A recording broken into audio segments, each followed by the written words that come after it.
ठाणे शहरात बकरी ईद उत्साहात साजरी. बकरी ईदच्या निमित्ताने ठाणे शहरात मोठ्या उत्साहाने साजरी करण्यात आली. ठाणे शहरामध्ये बकरी ईद मोठ्या उत्साहाने साजरी करण्यात आली. शहरातील विविध भागामध्ये नमाज पठण करून मुस्लिम बांधवांनी ईद उला अजाह साजरी केली.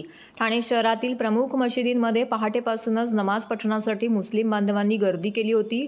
नमाज पठणानंतर एकमेकांना आलिंगन देत ईद मुबारक म्हणत आनंद साजरा केला गेला. शहरातील विविध ठिकाणी बकरी ईदच्या निमित्ताने धार्मिक कार्यक्रमांचं आयोजन करण्यात आले होते.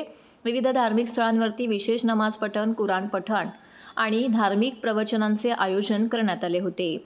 यावेळी मुस्लिम बांधवांनी आपल्या कुटुंबियांसोबत आणि मित्रमंडळींसोबत या सणाचा आनंद घेतला. बकरी ईदच्या निमित्ताने मुस्लिम बांधवांनी पारंपरिक कपडे परिधान केले होते आणि गोडधोड पक्वानांचे खास मेनू तयार केले होते. विविध प्रकारांच्या मांसाहारी आणि शाकाहारी पक्वानांचे मोठ्या प्रमाणामध्ये वितरण करण्यात आले. यावेळी गरीब आणि गरजू लोकांनाही मदत करण्यात आली. ठाणे शहरातील पोलीस प्रशासनाने सुरक्षेच्या दृष्टिकोनातून कडक उपाययोजना केल्या होत्या.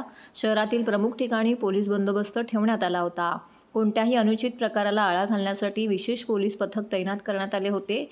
ईदच्या निमित्ताने शहरातील सर्वधर्मीय नागरिकांनी एकत्र येऊन सद्भावना आणि ऐक्याचा संदेश दिला. ठाणे शहरामध्ये बकरी ईद उत्साहाने आणि शांततेमध्ये साजरी करण्यात आल्याचं दिसून आलं.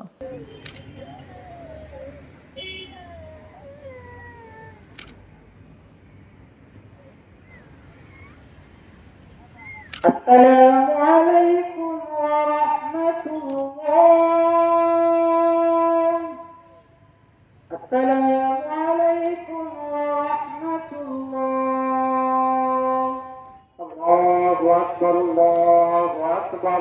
لا إله إلا الله والله أكبر.